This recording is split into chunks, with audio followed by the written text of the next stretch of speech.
Hello discipline army, আসসালামু আলাইকুম। সবাই কেমন আছো? আশা করি সবাই ভালো আছো। আগামী কয়েক মাসের মধ্যে বাংলাদেশের লক্ষ লক্ষ শিক্ষার্থী একটা যুদ্ধে নামতে যাচ্ছে। হ্যাঁ, এটাকে যুদ্ধই বলা যায়, যেখানে প্রতি একটি সিটের বিপরীতে লড়াই করছে 100 থেকে 150 জন মানুষ।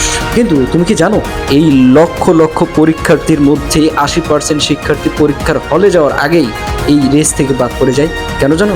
কারণ তারা শুধু কঠিন পরিশ্রম করে কিন্তু সঠিক স্ট্র্যাটেজি জানে না। আজকের এই ভিডিওতে আমি তোমাকে মুখস্থ কোনো মোটিভেশন দেবো না, বিশ্বের সেরা শিক্ষকের মেথড দিয়ে 3টি নির্দিষ্ট হ্যাক্স বলবো, যা ফলো করলে ওই 1000টা সিটের মধ্যে একটা সিট নিশ্চিতভাবে তোমার হবে। Let's decode it. 1 number hack, syllabus মুখস্থ করা বন্ধ করো, ডিকোড করো। অধিকাংশ শিক্ষার্থী মনে করে অ্যাডমিশন টেস্ট মানে বাজারের সব মোটা মোটা বই গিলে ফেলতে হবে। এটা একটা বড় ভুল, মস্ত বড় ভুল। যে কোনো বিশ্ববিদ্যালয়ের বিগত 10 বছরের প্রশ্ন অ্যানালাইসিস করলে দেখা যায় সেখানে প্যারেটো প্রিন্সিপাল বা 80-20 রুলস কাজ করে আসছে। এর মানে হলো তোমার পুরো সিলেবাসের মাত্র 20% গুরুত্বপূর্ণ টপিক থেকে পরীক্ষার 80% প্রশ্ন আসে।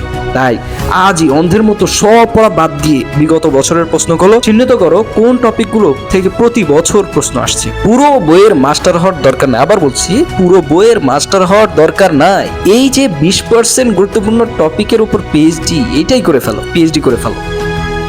2 নম্বর হ্যাক হলো ভুল থেকে শেখা এবং ওএমআর হ্যাকিং। ভর্তি পরীক্ষায় সবাই পড়ে, কিন্তু চান্স পায় সেই যে নিজের সব ভুলগুলো নিজের শুধরে নেয়। তুমি প্রতিদিন বা প্রতি সপ্তাহে যে মক টেস্ট বা মডেল টেস্ট দিচ্ছ, সেখানে যে প্রশ্নগুলো ভুল হচ্ছে সেগুলোকে একটি আলাদা ভুল সংশোধনী নোট খাতায় লিখে রাখো। পরীক্ষার আগের রাতে ওই খাতাটাই হবে তোমার সবচেয়ে বড় অস্ত্র।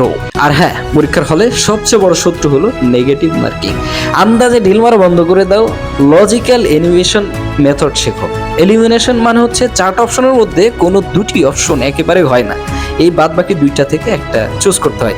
আগে বাদ দিয়ে দাও, বাদ দেওয়ার প্রসেসটাকে চালু করে দেয়, এটাকে বলে এলিমিনেশন। লজিক খাটাও, মুখস্থ নয়। 3 নম্বর হ্যাক্স।